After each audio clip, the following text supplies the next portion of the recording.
სალამი, კიდევ ერთხელ შეგახსენებთ, რომ ეს არის ბოლო კვირა ჩვენს შვებულებამდე და ამიტომ ჩვენ განსაკუთრებულად ვცდილობთ, რომ დაგამახსოვროთ თავი და შვებულებაში ისე გავიდეთ, რომ რაც შეიძლება მეტი სასარგებლო რჩევა და სასიამოვნო ემოცია დაგიტოვოთ. ახალი არაფერი არ არის იმაში, რომ სამშაბათი ყოველთვის ასეთია ხოლმე. ნინო, მინდა შენც დაგეთანხმო და მეც თქვა, ყოველთვის ძალიან აქტუალურ თემებს ვირჩევთ ჩვენი ჯანმრთელობის შესახებ და ამჯერად ვენების დაავადებები. რომელიც წავდება ზაფხულობით, მე როგორც ვიცი. ცინცხეში. კი ბატონო. ნამდვილად. ხოლმე გვიცი ერთ-ერთი ფაქტორიც არის იმისა, რომ ესე ვთქვათ, თუ არ უვლი, თუ გაქვს მიდრეკილება, მე გენეტიკური ფაქტორებიც არსებობს, რა თქმა უნდა, იმისა, რომ ქონდეს ვარიკოზული გაგანინება ვენების, თუ არ უვლი, თანადო ქუსი არ დგახარ და ასე შემდეგ, ზაფხული კიდე პროვოცირებას იწვევს. მე მგონია, რაც არ უნდა უვლი და ზაფხულში მაინც კიდე უფრო მეტად უნდა მოუვარო, არა? თუ შეიძლება ვწევი. პრევენციული საშუალებების ზომების მიღება საჭიროა. გარკვეული რისკ ჯგუფებიც არსებობს, მათ შორის ორსულებიც არიან ამ რისკში. დიახ, კონცეშინში სწორედ მართალია. კიდევ ვიღაც. ზოგადად ხო ქალბატონები იმიტომ რომ ხო, ძირითადად ქალბატონთა დაავადება ყოფილა. და ფეხზე ვინც დგას ძალიან დიდი ხნის განმავლობაში მათაც აქვთ პრობლემები და იცის და მოკლედ რაღაცა გვწოდნია ჩვენც, მაგრამ ჩვენზე მეტი და უფრო კარგად იცის ანგიოლოგმა და დღეს მოვიწვიეთ ანგიოლოგი დავით ფარღალავა. ბატონო დაგვიგროვდა ნინა ცოდნები ამ 3 წლის განმავლობაში.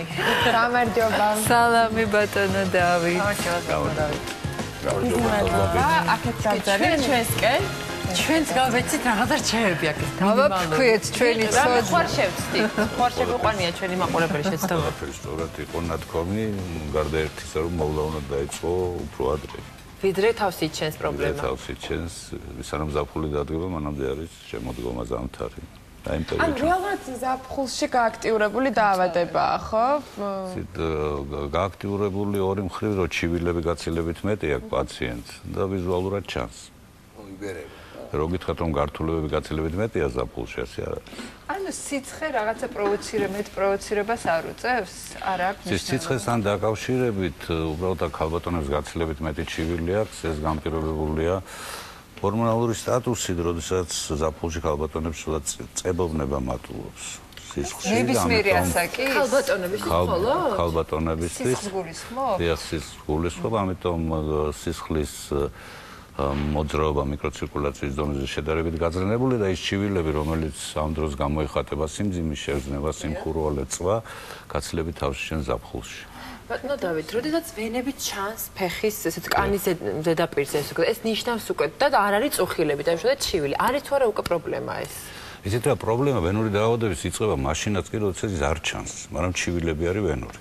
ეს არის ეგრეთვე ყველაზე დიდი რაოდენობა პაციენტების ეს არის, როდესაც და როგორი ჩივილებია ზოგადად? ეს ჩივილებია სიმძიმის შეგრძნება პირველ რიგში, შესივებები, წვის, სიმხურვალეს გზნობა, ზოგჯერ ღამის კრუნჩხვები, ეგრეთ წოდებული გამრჯენი ტკივილები, მუხლის ქვემოთ იქ. მუხლის ქვემოთ არის მხოლოდ ხო ეს შეგრძნებები? ასეთი ჩივილებია, თუმცა ვენური ვიზუალურად ვენური ნიშნები პაციენტს არ გააჩნია. ანუ ის რაღაცა პატარა მითი რო არსებობს, რომ ზედაპირული ვენები გაგდა აუცილებლად ასაკში მერე დაგემართება. ჩანს თუ არ ჩანს სისდარღვები და ვენები, ეს არ არის არანაირი ნიშანი, ხო? არა ნიშანი, როგორ არის, უბრალოდ ეს არის დაავადების გარკვეული სტადიის გამოხატულება.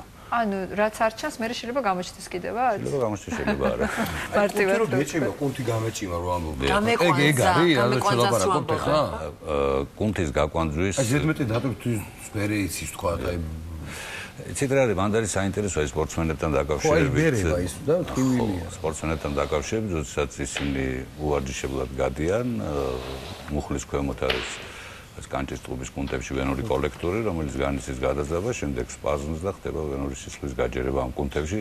გადინება ვერ ხდება სისხლის და არის კრუნჩები. თუმცა ეს ხდება ძალიან ძლიერი ტკივილია, უბრალოდ ეს ხდება მუხლის ქვემოთ და არა მუხლის ზევით.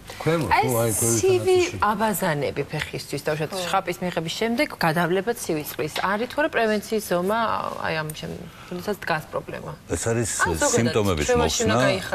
ნუ ძალიან კარგია ზაფხულში, როდესაც სიცხე არის, ჰიდრომასაჟი გაიკეთო ფეხზე, სასიამოვნო ტემპერატურით, ნუ არა ცხელით, არამედ გრილი წყლით.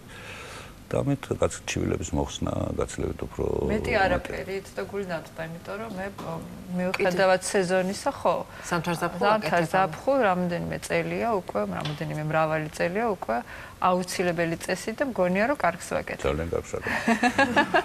თამამშვიდე ამისა არის კიდე რაღაცა არის ყვებაც ქიმიანი საჭმელი შეიძლება გახდეს ამისთვის რაღაც პრობლემა. ყვებასთან დაკავშირებით არის ერთი პრობლემა წონა. წონა. არ უხდება წონა ვარიკოზი. იცი და თვითონ ვენური დაავადება არის მრავალი ეთიოლოგიური ფაქტორი. იქ შედის როგორც ცხოვრების წესი, კვების რეჟიმი, ორსულობა, მემკვიდრული ფაქტორები. მაგრამ როგორც ციკამანაშია გენეტიკური ფაქტორი, მე მგონი ძალიან მნიშვნელოვანია. საკმაოდ მნიშვნელოვანი არა გადამწყვეტი. ამიტომ არ შეიძლება ერთმნიშვნელოვნად ჩვენ ვილაპარაკოთ, რომ არის გენეტიკური ფაქტორი, ან მრავალი მშობიარობა, ან ცხოვრების წესი. და თვითონ მათგანს თავისი ადგილი გენეტიკური ფაქტორი დაახლოებით 28-დან 30%-ში არის მეტი არა. ისევე ცხოვრების წესში გულისხმობს თქვათ როგორი პოზიცია აქვს ხელს თქვათ სამსახურში მაგალითად ისეთ რა არის საინტერესო ამ გენეტიკურ კვლევასა და ცხოვრების წესში შორის საინტერესო კვლევა ჩატარდა სამხრეთ აღმოსავლეთ აზიაში, როდესაც იქ არიან სოფელში მცხოვრები ადამიანები, რომლებიც ჭოლობს ზიან ფეხმორთხმით. და როდესაც მათი დაავადება იყო დაახლოებით ვენური დაავადების 0.5-1%-მდე. როდესაც მათი შვილები თქვათ მალაიზიაში ხო თავისუფლები კუალა-ლუმპურში უკვე საოფისე სამსახურში საბანკო სამსახურები იყო რაღაც სამედიცინო მომსახურების სფერო, მათი რიცხვი დაავადების მკვეთრად გაიზარდა. ამიტომ ერთმნიშვნელოვნად ლაპარაკი იმაზე, რომ გენეტიკური ფაქტორი ამ შემთხვევაში ანუ როგორც ხედავ სამი კარგია ეს თეიჯი? ეს მოქმედებს თუ არა? იცი რა არის? მე გამიგია, არა მართლა გამიგია და იმიტომ ვიკითხე. ჰოპ. შეგეში და? არა, ხება. რაში პასუხს დავდოთ და მე გადმოვიდა უკვე. ვიცი რომ კაი არ იქნება. არა, იცი რა არის? ფეხისათვის თვითონ არის როგორც ყველა ორგანოს აქვს თავისი ფუნქცია რა. ფეხმა უნდა იაროს. გარდა ამისა, ფეხისთვის კარგი ისაც ფეხს სიამოვნებს. თუ თქვენ სიამოვნებთ გარკვეულ პერიოდში ასე ჯდომა იჯეკით, ახლა მუდმივად ჯდომა, რა თქმა უნდა, ახლა არის კარგი ექიმი ხშირად არის რომ ძალიან არ სიამოვნებს ფეხს, მაგრამ ძალიან ლამაზია ის ფეხსაცმელი. ხო არის ეს? დიახ, ამაშიც აბსოლუტურად გეთანხმებით, იმიტომ რომ სასიარულო ფეხსაცმელი არ შეიძლება იყოს თხელძირზე, არ შეიძლება იყოს ძალიან მაღალ ქუსლზე, 5 სანტიმეტრზე მაღლა და არ უნდა იყოს უძირო ფეხსაცმელი. სხვა შორის Adidas-მა 70-იან წლებში და შემდეგ Botas-მა უკვე აქეთ ჩვენ სამყაროში გააბტყელა მოსახლეობის უმრავლესობა, როდესაც ეს ეგრეთ წოდებული უძირო სპორტული ფეხსაცმელები გამოუშვა. მაგრამ აქ ლაპარაკია სასიარულო ფეხსაცმელზე, მაგრამ ახლა როდესაც გამოსასვლელია, როდესაც სადმე სტუმრად მიდიხარ და შეხვედრაზე უნდა ჩაიცვათ ნებისმიერი გაუძლო იმ ჩივილს, რომელსაც ეს ფეხსაცმელი ზეა. სპორტული ფეხსაცმელი არ არის ყოველდღიური და სასიარულო, რასაც თქვენ ეძახით. გაასწორეს. იმათმა გაასწორეს შემდეგ ჩადეს ეგრეთ წოდებული ყაბაშები, ჩადეს ეს. დღეში 8 საათი და ჩვენ რასაც ეს ბოტასებს უძახით, ჩვენ ეს აი კედები ეს ცოტა. კედები ხო, თხელძირი არის. ძალიან ხშირად არ უნდა ჩაიცვა რა მოკლედ. ბატონო დავით, ძალიან დიდი ასე ვთქვათ ფუნქცია ინიჭება მე ესე თიშთაბეჭდება მრჩება ამ მაკომპენსირებელ თეთრეულს, ანუ მარტივად რო ვთქვათ, აი ესეთ წინდებს, რომლებიც ძალიან გიჭერს, ხო. მე მგონი ესეთი მაყურებელიც ბევრი გვეყოლება და მინდა მოვწერო რომ Facebook-ზე მოგწერან კონკრეტული შეკითხვები თუ აქვს ჩვენ სტუმართან ბოდიში. არის თუ არა, ვთქვათ, რაღაცა ასაკიდან, ან ჩივილების თავიდან დაჭერიდანვე ეს რაღაცა პრევენციის საშუალება ამ თეთრეულის ხმარება, ამ წინდების ხმარება. მოჭრილი თეთრეული ხელს უწყობს, მე ვიძახი ზედა სართულს ხელს უწყობს, როდესაც საზარდულის მიდამოში კომპრესია ხდება ვენურ სისტემაზე და ვენურ წნევის აწევას უწყობს ხელს. ეს მაპროვოცირებელი ფაქტორი, ერთ-ერთი დაავადების განვითარების ფაქტორია. რაც შეეხება რასაც თქვენ ლაპარაკობთ წინდებს, ეს ეხება მაღალყელიან წინდებს და კოლგოტებს. თუ ლაპარაკი არის პროფესიულ საქმიანობაზე, ეს არის თქვა პარიკმახერი, ოფიციანტი, ქირურგი, რომელიც დიდხანს დგას ოპერაციაზე, მგზავრობის დროს განსაკუთრებით ტრანსატლანტიკური ტრენის დროს. ეს არის პროფილაქტიკური წინდები, ან გეტრი ან მაღალყელიანი წინდა, ეს არის დაახლოებით 140 დენის.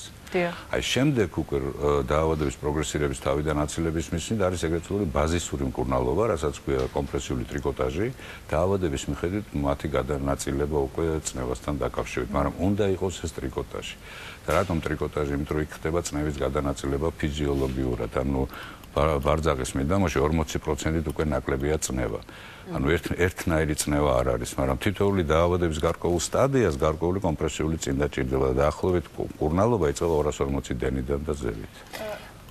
ვიდრე ზაფხული დადგებოდეს, მანამდე უნდა დაიწყოთ მკურნალობაო, ხო? თუ დაავადება აქვს, რა თქმა უნდა, უნდა დაიწყოს. მაგრამ თუ დაავადება აქვს, სულ მუდმივად კონტროლის ქვეშ არ უნდა იყოს და სულ მკურნალობის ამის განკურნება ხო არ არსებობს? არა, თუ დაავადება არ არის,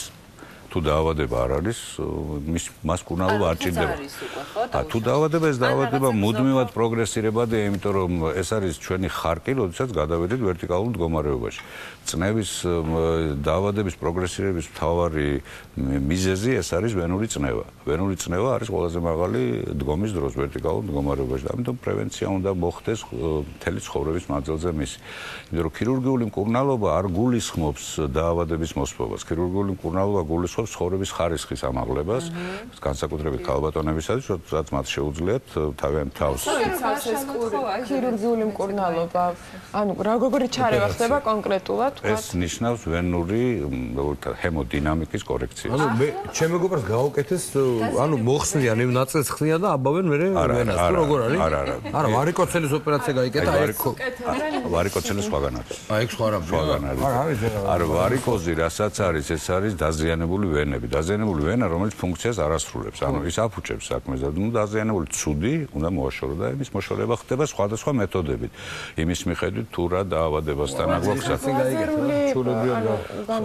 რაც შეეხება არის ლაზერული აბლაცია, რადიოსიხშირის აბლაცია, თერმული აბლაცია, არის სამედიცინო წებოთი დახურვა მისი და არის ძალიან ბევრი მეთოდი. ამას ქირურგი ხო სწორია, იმის კითხვა პრობლემას დგას. ბებია ჩემი არის 66 წლისო, დიაბეტი აქვს და ენასკვებაო ფეხებია. იცით რა არის აქ დიაბეტთან დაკავშირებით? და ძალიან ძლიერი ტკივილები აქვს. ძალიან სხვადასხვა მიზეზები არის, განსაკუთრებით ელექტროლიტური და სითხოვანი ბალანსის დარღვევის შედეგად აქ ცოტა სხვა მიზეზი აქვს, ვენური მიზეზი ცოტა იშვიათად არის. რა შეიძლება, დავშოთ ფეხები სადაც საშუალება გაქვს, დავშოთ ორ სვათ ვიყავი, მახსოვს იქ ეწერა, თუ გაქვს საშუალება, ხო, აი ფეხები დადეთ რაღაცა ესე თქვენთვის სასიამოვნო სიმაღლეზე. დიახ, ეს არის დავუშვათ ერთ-ერთი საშუალება იმის, რომ არ დაგემართოს, რაღაც წინ გაიხედო ესე ვთქვა და ეს არის განტვირთავი. ვერტიკალური ესე ვთქვა ცხოვრების წესი ფეხების იქ. ხო და დასვენება ფეხების ვენების დასვენება. ეს საიდან ვიცი, იცით, ევროპულ გუნდებში ყველგან გასახდელებში არის, რომ ჯდებიან შესვენებაზე რომ შედიან ფეხბურთელები, ზემოთ ნებისმიერ შემთხვევაში სისხლის მიმოქცევის ვენური განტვირთვა ხდება ფეხის და როგორც თქვია სისხლი გამოვა იქიდან მთლიანად, იმ წუთში გაგრძნობინებს ეს ფეხი და იძულებული ხარ ჩამოდგა. რაც შეეხება წოლის დროს გულზე მაღლა არ უნდა იყოს ფეხი, იმიტომ რომ გადაიძაბება უკვე. ერთი რამე დაკითხოთ, რა შეიძლება იყოს თქვა უკიდურესი ფორმა ამ ვენური დაავადებების იმ შემთხვევაში თუ ასე ძალიან ბოლოს მიიყვანს პაციენტი მკურნალობას და მიმართვას ექიმთან. იცით რა არის, საერთოდ რო წარმოვიდგინოთ ვენური დაავადების მკურნალობა ყველაზე დიდი დატვირთვა იმ მძიმე დაავადებებს აქვს. აი ბევრ ქვეყანაში ბიუჯეტის 1-2% ვენური დაავადების მკურნალობისათვის იხარჯება. ყველაზე მძიმე ეს არის ვენური წყლები, ეს არის მაინვალი დიზირებელი წყული, ტროპიკული წყული, ვენური, რომელიც საკმაოდ დიდ როგორც ფინანსურ დანახარჯებს მოითხოვს, ისევე ძალიან შეზღუდვას იწვევს ადამიანის შრომის უნარიანობის და ინვალიდია პრაქტიკულად ადამიანი. ეს ტროპიკული წყლები ერთხელ თუ გაჩნდა, ანუ შეიძლება თავი ავირიდოთ, მაგრამ თუ გაჩნდა შემდეგ აუცილებლად იჩეს. ბევრ შემთხვევაში რეციდივს იძლევა, იმიტომ რომ პრაქტიკულად ეს ტროპიკული წყლული დაზიანებას იწვევს გარშემო ქსოვილის შიგნით ქსოვილო. და მუდმივად, აი დისკომფორტია, მუდმივად გამონადენი, მუდმივად ტკივილი, მუდმივად უსიამოვნო შეგრძნება. ეს არის მიუხედავი პრობლემა, ხო? სადღაც მიშის იქამდე. პრაქტიკულად მიუხედავია დაავადება მივიდა იმ სტადიაში, როდესაც რაღაც წინა პერიოდი პაციენტს გამოტოვებული ქონდა. კარგი, ერთი მაყურებლის შეკითხვა არის, მაქსო წვრილი კაპილარები, წითელი და თუ შეიძლება ვარჯიში ასეთ რა თქმა უნდა შეიძლება თუ მას ეს წვრილი კაპილარები აწუხებს, უნდა მოიშოროს. და მოშორება თუ შეიძლება ასეთი კაპილარები და რა მეთოდი გამოიყენება? სკლეროთერაპია, წამლის მერი, ასევე ლაზერი გამოიყენება. წამლით შეიძლება. აი, ვენური დაავადება, საშუალო სტადიის ავიღოთ, არც ძალიან გართულებული, შუა ასაკის ბოდიში ფიზიკური დატვირთვა არის თუ არა რაღაცა შეზღუდვები ან რაღაცა სახეობები ფიზიკური დატვირთვის, რომელიც არ შეიძლება ასეთი ფეხებისთვის. არის რეკომენდაციები. ეს რეკომენდაციები შედის სიმძიმესთან ურთიერთობა. დიდხანს დგომა, დიდხანს ჯდომა, სიმძიმე. როგორც წესი ძალოსნებს აქვს თორმე პრობლემა, როგორც წესი, იმიტომ რომ მათ ჩაოლებრივი ცხოვრების წესია რა და სულ პრობლემა. ყველაზე უკეთესი არის სიარული, ცურვა, ველოსიპედი. ჩვენ საუბრობთ სულ დავუშვათ ვენების გაგანილებზე, მაგრამ ეს მხოლოდ არ არის პრობლემა, არის შევიწროვებაც ხო ვენების და ასევე რაღაცნაირი ვენების შევიწროება არ არსებობს, ანუ გაუტარი ვენები რომელსაც ის ვენის თრომბოზია უკვე, რომელიც საკმაოდ ძიმე დაავადება არის. იწვევს ვენურ უკმარისობას, ვენური სისხლის მიმოქცევის და მთელი ცხოვრების მანძილზე პრაქტიკულად ადამიანი დაავადებულია ეგრეთ წოდებული პოსტთრომბოტიული სინდრომით. კლინიკა როგორია, რომ ვიცოდეთ, გავს? პირველი არის შეშუპება. აქ უნდა მოხდეს ვენური ადინების, ანუ სისხლის ადინების დარღვევა. ეს არის საკმაოდ ძიმე დაავადება, იმიტომ რომ თრომბოზის წარმოშობას გააჩნია უამრავი მიზეზი. გააჩნია რა სეგმენტში არის და პირველ რიგში უნდა მოძებნო მიზეზი, რატომ მოხდა ეს, რამ დახურა ეს. ერთი არის ზედაპირული ვენების თრომბული დაზიანება და მეორეა ღრმა ვენების თრომბული დაზიანება, რომელიც საკმაოდ ძიმე დაავადება. ანუ თქვა თუ შეშუპდა ფეხი, ჯერ უნდა დავადგინოთ რისგან შეშუპდა. ხო პირდაპირ ვარიკოს არ უნდა დავაბრალოთ. რა მეთოდით შეიძლება ეს გამოგვიყვეთ, დოპლერით? ეს არის დღეს ძირითადი მეთოდი კვლევის არის ფერადი ეხო დუპლექს სკანერი. ეს არის ძირითადი მეთოდი. სკრინინგ მეთოდი არის დოპლერი ცალკე, მაგრამ ძირითადი მეთოდი ეხო დუპლექს სკანერი, რომელიც პრაქტიკულად ზუსტად იძლევა დიაგნოზს. კარგით, გავახმოვანოთ კიდევ მაყურებლის. ფეხის გულების წვამა ხო ხშირიო? სიმხურვალე. ხო. აი სიმხურვალეს მიზეზი არის ერითრომელალგია, როდესაც ეს არის პაროქსიზმი ვენულარების, როდესაც ხდება ვენულარების სპაზმი აღარ ხდება. და ამ შემთხვევაში მკურნალობის მეთოდი არის ორი, ან ცივზე უნდა დაადო, ან მაღლა უნდა აწვიო, ან მექანიკურად უნდა გამოიწვიო, ან სპასტიკურად. მკურნალობის იმ მომენტში შვების მომთანი, მაგრამ რეალურად ეს არის სხვადასხვა ართროზული დაავადების დიაბეტის ახასიათი. მოვიცილე და მინდა მაყურებელს გაუზიარო, ყველა თქვენი წყლის პროცედურის შემდეგ დაამთავრეთ ცივი შხაპით, ესე ვთქვა და თუ მაინდა-მაინც ცრიანად არა, ხო, მუხს ქვევით. მე ასე მოვიხსენით რა. მაყურებლისგან 10 საათიანი სამუშაო ცხოვრება მაქვს და 10 საათით გავარ ფეხზე. რა შეიძლება გავაკეთო იმისთვის, რომ პროფილაქტიკური გეტრები ჩაიცვას, პროფილაქტიკური გეტრები, ეს დაახლოებით 150 დენიანი სამგზავრო. აფეთქებში არის. უნდა იყოს, არის ჩვენთან არის წარმომადგენლობა, აი ამ არის გერმანული მედი და შვეიცარიული სიგვარისი, რომელიც უზრუნველყოფენ, ასევე არის ლატვიურიც. ხო, აუცილებელი ხა ყოველდღიურად რეკომენდირებული, ეს ჯობია ჩაიცვას, რომ კომფორტი შეუქმნა საკუთარ თავს. თუ ერთხელ შეგექმნა პრობლემა ვენებზე, ნიშნავს ეს, რომ სულ ხარ რისკის ქვეშ, ხო, ალბათ, რომ კიდევ გამეორდეს. სულ ხარ რისკის ქვეშ, სულ ხარ დაავადების პროგრესირების რისკის ქვეშ. ეხლა კითხვა არის თამბაქოზე თუ გინდა მეგიპასუხებთ, მაგრამ არტერიულ სისტემაზე ძალიან ცუდად მოქმედებს, შედარებით ნაკლებად ვენურ სისტემაზე. შეიძლება ძალიან დილეტანტურ კითხვას გისვათ ახლა, მაგრამ აი არ შეიძლება ვთქვათ, წონა არ არის სასურველად. ბევრი სითხის მიღება, რომელიც ძირითადად ყველა დაავადებისთვის სასურველია. ცოტა თქვა უნდა შეიკავო, ვთქვათ, გამწვავების პერიოდში, ასეთ მოყავთ, არანაირი მასთან არ არის კავშირი. არის ბევრი სითხის მიღება ყველა დაავადებისთვის არ არის ძალიან კარგი, მაგრამ უმეტესი მართალი. ესე იგი, რეალურად უნდა მიიღოს ნორმალურად, უნდა დაეტვირთოს სითხი. ხო, აი შეშუპებასთან რაღაცა. შეჭამოს, ჩაიტალიოს და სითხე მიიღოს. უბრალოდ იმაზე მეტი უნდა მიიღოს ზაფხულში, ვიდრე გამოყოფს, იმიტომ რომ ორთქლეთი არ მოერიდოს, არ შეშინდეს, ასე თავმოწყობს მეტად შეშუპების. ხო, უბრალოდ ჩვეულებრივად იცი რა, განსაკუთრებულად ახლა რომ დადოს, თქვათ, ბოთლი, რომ თქვათ, აი მე დავლი ლიტრა ნახევარი დამრჩა 200 გრამი, ასე არ არის, იცი, ჩვეულებრივად და იმაზე ცოტა მეტი მიიღოს, ვიდრე ღებულობს. ანუ ცხოვრების ხარისხს ნუ გაიუარესებს. წვნიანი შეჭამოს, ხილი მიირთვას და ნუ რეალურად ხარისხს კი არ იუარესებენ ესეთი პაციენტები პირიქით, იმდენად არ აქცევენ ყურადღებას, რომ არასერიოზული დაავადება გონიათ და შემდეგ უკვე სამაგეროთ მე ექიმთან მიდიან. მიდიან, ხო? ერთი მოყოლი ბავშვს აქვსო კისერზე და აი ებერებაო ვენებიო და რამე სერიოზული ხო არ არის. შეიძლება ეს არის ფლებექტაზია, შეიძლება იყოს მიზეზი, მაგრამ უბრალოდ შემთხვევაში არის. მაგრამ უნდა ნახოს ექიმა, იცით, ეს უკვე ბავშვს ეხება და უნდა ანუ ანგიოლოგთან არის მიმართულება, ხო? უნდა ნახოს ხომ, მაგრამ როცა ასე მთლიანად ხდება, მარტო ამას აქცევს ყურადღება და სხვა მიზეზი, ქსილურჯე, ისინი არ არის რეალურად ეს პათოლოგია არის. როდესაც ფეხმძიმეს უშუქდება ფეხი, აუცილებლად ჩართული აქვს ვენების პრობლემა, თუ შეიძლება სხვა რამეც არსებობს. იცით არის, აქ არის ჩართული ლიმფოვენური სისტემა. ეს არის კომპრესიის შედეგად განვითარებული ჰიპერტენსია, ვენური წნევის აწევა და ამიტომ ამ შემთხვევაში ორსულს არ არის აუცილებელი, რომ წინ და ატაროს თუ არ არის ვენები გამოხატული, თუ სამუშაო პირობები აქვს ისეთი, რომ უნდა იჯდეს მაშინ, უნდა ატაროს ეს პროფილაქტიკური წნევა ფეხით უნდა იაროს. თუ კარგი აუზი განსაკუთრებით. ხშირად გამიგია ესეთი რამ, რომ აი დილით გავიღდეს, საშინლად შეშუპებული მქონდა, ფეხები გავარდი აფთიაქში, ვიყიდე შარდმდენი დაბლიე. რამე კავშირშია ეს, ანუ ესე თვითნებურად შეიძლება, რომ ვთქვათ, მიხვდეს პაციენტი, რომ მაინც შარდმდენია მისი მშველელი იმ მომენტში. მე იმედი მაქვს 1 სექტემბრიდან რეცეპტებით იქნება წამლების გაცემა და ასე ადვილად შარდმის პაციენტი ვერ მიიღებს, იცით და შარდმდენი თუ აი როდესაც არის ფლებედემები, ანუ ლიმფური ლიმფის შედეგად შეშუპებული მხოლოდ აი სპილოვნების წინა პერიოდები, როდესაც არის აქ შარდმენის მიღება არ არის რეკომენდირებული. მაგრამ თუ ეს არის უკმარისობის შედეგად გულის, თირკმლის, ღვიძლია, ამ შემთხვევაში ექიმის მიერ გამოწერილი. თვითნებურად არ უნდა მიიღოს შარდმენის მიღება წარმოუდგენელი, იმიტომ რომ შეიძლება დიდი გართულებასთან კონდეს მას. ბევრი მაყურებელი გვწერს ფეხების შეშუპებასთან დაკავშირებით და ზოგჯერ არის რომ აი რაღაც თითქოს ჩვეულებრივად ჩაირა დღე, მაგრამ შეშუპდა საღამოს ფეხები და ზოგჯერ არის რომ რაღაცა ისევე დატვირთული ხარ, მაგრამ არა, ეს სხვაობები და ცვლილებები რა შეიძლება გამოიწვიოს. არა, აქ აქ არ ამარტო სიტყვოვანი ბალანსის დარღვევასთან აქვს საქმე, აქ უბრალოდ აქვს საქმე ცხოვრების რეჟიმთან, დგომასთან, სიტყვოვანი ბალანსის შეცვლასთან, სითხის მეტი რაოდენობით დაკარგვასთან, ან ნაკლები რაოდენობით დაკარგვასთან და ამ შემთხვევაში თუ ეს არის ვენური უკმარისობის შედეგად პრეპარატები უნდა მიიღოს, უნდა იცოდეს ფეხით იაროს. ზოგს წინდი რო უჭერს წინდი? აი ძალიან მოჭერილი რო აქვს.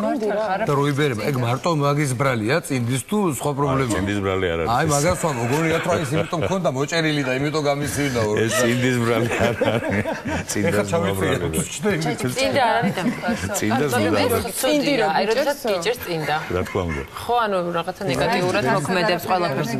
თუნდა თეთრეულიც კი. უნდა გრძნობდეთ თავს კომფორტულად. აი როგორც კი არაკომფორტულია პრობლემა. ეხლა მაინტერესებს კორსატებს რო ატარებდნენ, მაშინ სისხლის მიმოქცევის პრობლემები ალბათ უფრო იხახა ზოგადად ჭეულში. ესე სამი კაცი უჭერდა, ხო? შემოვიდა მაყურებლის ცოტა შეწუხებულია, ძალიან დიდი ხანია ვერაფრით ვერ დამისვეს დიაგნოზიო. ხელი აწუხებს მარჯვენაო მიგვითითა, შეშუპებულია და ვენების ტკივილი. ხო, ტკივილი მაგ ძალიან ძლიერიო და მიშუპტებაო და არა, კიდურის შეშუპების მიზეზი განსაკუთრებით ზედაკიდურის შესაძლებელია იყოს ვენური დაავადება, ეს არის ეგრეთ წოდებული პეჯეტ-შრეტერის დაავადება, ქვია, სინდრომი ქვია პეჯეტ-შრეტერის, როდესაც ლავიწქვეშა ვენის თრომბოზული დაზიანების შედეგად ხდება ეს და ამის განვითარება ეს ცალხაზე შეიძლება იყოს.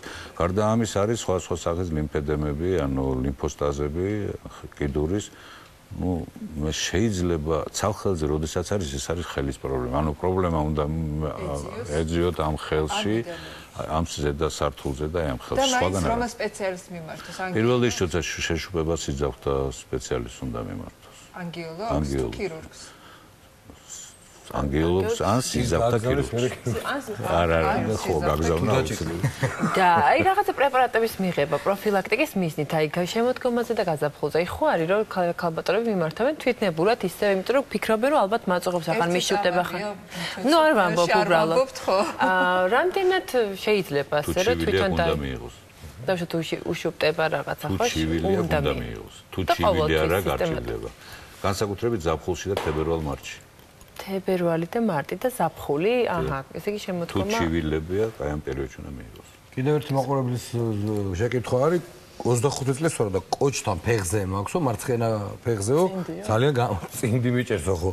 ძალიან გამობერილი ვენაო, მუდმივათო და ეს რა ვიცი. არა, ეს ვენური დაავადება უბრალოდ მიზეზია ლაპარაკი, საიდან წარმოიშვა სხვა, ვენური დაავადებას ტყელი ტერფი უწყობს. ტყელი ტერფი. შეგეშიდეთ მეც. არა, ეს არ არის ვენური პათოლოგია, ეს არ არის ვენური პათოლოგია. ეს ფიზიოლოგიური. არიან ქალბატონები, ვისაც ძალიან დახუნძლულია ვენებით ხელი, დიახ. ეს ჩვეულებრივი მოვლენაა, ხო? თუ ეს არ არის შედეგი აი ვენური თრომბოზის, რაც ჩვენ თქვით, სხვა შემთხვევაში ეს პათოლოგია არ არის. სისხლის ეგრეთ წოდებული სისხლის გამათხელებელი პრეპარატები ასევე ცოტა ექიმის დანიშნულების გარეშე პოპულარული გახდა ბოლო პერიოდში და განსაკუთრებით სიცხიან დროს უკვე ქალბატონები ღებულობენ. რამდენად ვენური დაავადების დროს სისხლის გამათხელებელი პრეპარატები არ არის რეკომენდებული. არ არის. არ ჭირდება. ეგ მეც კი დამეწევ ჯოგურდზე რომ ეჭმევდა თუნდაც არ უნდა მითხრეს და სვავდი. აი დიმიტრი სვავდა თვითნებურად მაგალითად და შეაშინე. ბერსო დიდი ხანო თამაშობდი თქვა და მე რიც საღამოს იწყებოდა და დაურეკ ერთმეგობას ეს. ბატონო? დოპინგს ვარდებულობთ რა. სადოპინგე დონეზე არა ვარ ეხა თორე. ხო და თუ ყოველ შემთხვევაში ეგეთ მაგზამლებს სვავდი მართალი რომ გითხრათ. ასე თვითონ გადაწყვეტე. არა, ნუ მირჩიეს. გამათხელებელი სისხლის არ არის რეკომენდებული სისხლის გამათხელებელს, რომელსაც სახელად ერთი ჯგუფი ქვია ანტიკოაგულიანტები, ამ კონკრეტული ჩვენება, თქვა სიძარღვების დაავადების დროს ეს არის სიძარღვოვანი თრომბოზები, ვენური თრომბოზები, ან ოპერაციის შემდგომი გართულებების პრევენცია. სხვა შემთხვევაში თვითნებურად პროფილაქტიკის მიზნით, იმიტომ რომ მე ვთქვათ მებერება ან მისივდება ფეხი, ამ წამლის მიღება არ არის რეკომენდებული. ეს არის საკმაოდ სერიოზული პრეპარატი და მუდმივ მართვას მოითხოვს. ბატონო დავით, რამდენად ხშირად უნდა ვაკონტროლოთ პროტრომბინი, დავუშვათ სისხლში? წელიწადში ერთხელ ესე რომ იყოს დავუშვათ მაშინ რა ქვია, ჩვევაში არის თუ რა სასწაული? საერთოდ მე ვთქვი რომ წელიწადში ერთხელ მინიმუმ სისხლის საერთო ანალიზი უნდა გაიგოს. რაც შეეხება ამ პროტრომბინს გადაწყვეტოს ექიმი, რამდენად სჭირდება თქვენ შემადიდებელი სისტემის, იმიტომ რომ ეს არ არის ის ფაქტორი, რომელზეც მართლა შეიძლება მსჯელობა. ჭამს პროტრომბინი უნდა გავიკეთო, გამიგია ხშირად. საერთო ანალიზი პირველ რიგში თუ ექიმი ჩათვლის მთლიანი შემადიდებელი სისტემა უნდა ინახოს, რამდენად ჭირდება ეს პაციენტს და ამის შემოვიდა ბატონო დავით, არ ვიცი რამდენად თქვენთან დასასმელი შეკითხვაა, მაგრამ მაინც სასიტყვო შეწუხებულია.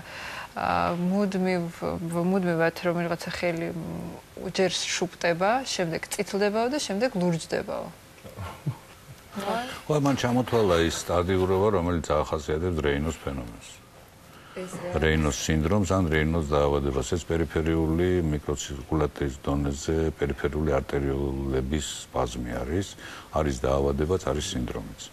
სინდრომი შეიძლება მეორადიც იყოს, ძირითადად ახალგაზრდა გოგონებს აქვს სინდრომები გარდატეხის ასაკში და ხოლო შემდეგ აი ოსტეოხონდროზმა შეიძლება ასეთი პრობლემები მოგვცეს.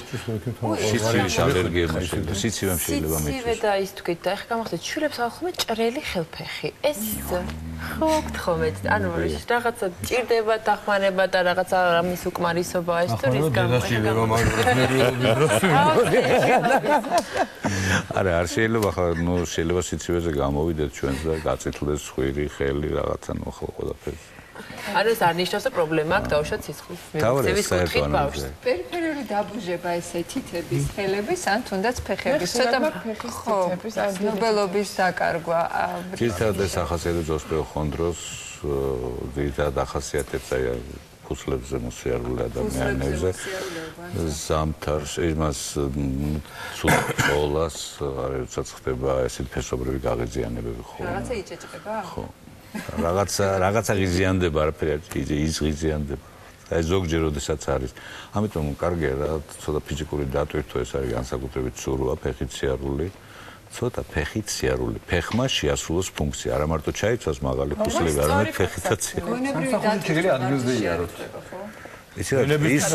ის გონებრივი დატვირთვა ერთი ორგანო ასრულებს თავის ფუნქციას. ფეხს, ამას ქვია თავი. აი ფეხი რაც შეეხება ამის ფუნქციას სიარული.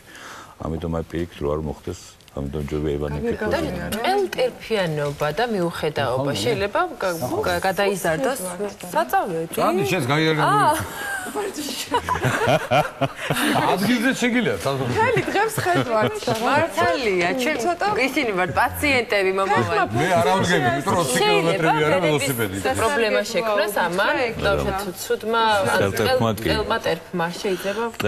ტელი ტერფი ეს არის ჩვენი ფუნდამენტი, იცით? ეს არის ძირითადი საფუძველი ჩვენი სიარულის, ანუ ბიომექანიკა სიარულის იქმნება ტერფისგან პირველ რიგში და ის თუ ცუდად დადგა, პრობლემა ექნება როგორც ამ კუნთოვან სისტემას, ასევე წელს, სახსრებს და შემდეგ პირიქით ისე უბრუნდება უკან ტერფს. და ამიტომ წელი ტერფს ვენებთან დაკავშირებით, ლიმფოსტაზებთან დაკავშირებით მე ვლაპარაკობ თან ხერხემალს საკმაოდ სერიოზულ პრობლემას უქმნის. განსაკუთრებით ორსულობის დროს არის ეს მისაქცევი, იმიტომ რომ ისედაც ღერძი ორსული ძალიან 0.0 გრადუსით მაინც გადადის წინ და კიდევ თუ ამას წელი ტერფი ემატება, საკმაოდ დიდი დარტვით თუ არის წელისათვის და ამიტომ მოხერხება ჭირდება უბრალოდ ყურადღების მიქცევა ამაზე. იცით, ეს არ არის ასეთი კატეგორიული მოთხოვნება, ეს არის რეკომენდაციები, რომ ვასიამოვნოთ ჩვენ ფეხს. და კიდევ ერთი გამახსენდა, მომიტევეთ გოგო. მიდიება. ადრე არ იყო ასე, მაგრამ ახლა უკვე თითქმის ალბათ ყველა მშობიარობის დროს ფეხებს უხვევენ ხოლმე, ხო, რომ იყოს ესე ვთქვათ ელასტიური ბინტით ან გეტრებით, ან ადრე ხო არ იყო ესე და დაუშვათ ის უხვე, ეხლა უხვე? ხო, ხო, არის მე ესე ვიცი. მივედით იმ დონეზე, რომ აღარ უხვევ და აღარ წინდებს. ხო, ანუ ეს მანამდე ხო საერთოდ არ ასეობდა ფეხების დაუშვათ მოფრთხილება მშობიარობის დროს. გაწუხებს თუ არ გაწუხებს, ხო ესია, ყველას უკეთებენ ამას. დღეს პრაქტიკულად დღეს არის დაახლოებით ბოლო 15 წელიწადი ჩვენ ძალისხმევა თვითონ გინეკოლოგებს რომ ყველამ უნდა ჩაიცვას ანტითრომბული წინდები ნებისმიერი ქირურგიული ჩარევის დროს ნებისმიერი მშობიარობის დროს უნდა ჩაიცვას ნებისმიერი მშობიარობის დროს ფიზიოლოგიური თუ საკეისოს მით უმეტეს ეხლა ზღვის სეზონია და ერთი კითხვა შემოვიდა რომ ვენები მაწუხებსო და ზღვაზეო ზღვა როგორ მოქმედებსო ვენები გადასარევ ბატონო და ზღვანუ კარგია მარილიანი წყალი ძალიან ექიმა და ეს შეკითხვა ხშირად აგვისვამს ექიმი კოსმეტოლოგებისთვის და ახლა ანგიოლოგის პასუხიც გვაინტერესებს. ლაზერული ეხლა ძალიან პოპულარულია, თითქმის 90% ქალბატონების ლაზერულ ეპილაციას მოიხმარს, ასე ვთქვათ.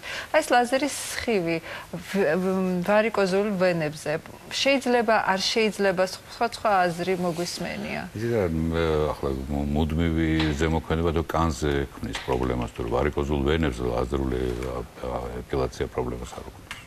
უბრალოდ აიწრული ვენების შესაძლებელია ცოტა ზემოქმედება იმოხდება. შესაძლებელია რომ ვარიკოზულ ვენებითაც ქალებმა ისარგებლონ ლაზერით. კარგია. ძალიან ბევრი კითხვები არის შემოსული და ყველაფერს ვერ მოვასწრებთ ეთერში და სად მივაკითხოთო? ჩვენი აი ხა სტუდინა რო გავასადმით. ეს არის სიძახთა და გულის დაავადება და ცენტრი ბოხუას სახელობის დილომში რკინიგზის საავტობუსში მე-6 სართულზე. და მე კიდევ ერთი რამე მინდოდა მეთქვა, იცით, რომ ექიმების როლი ადამიანის ჯანმრთელობაში არ არის ძალიან დიდი. წარმოიდგინეთ, ეს არის დაახლოებით თუ 8-12%-მდე, 8-დან 12%-მდე.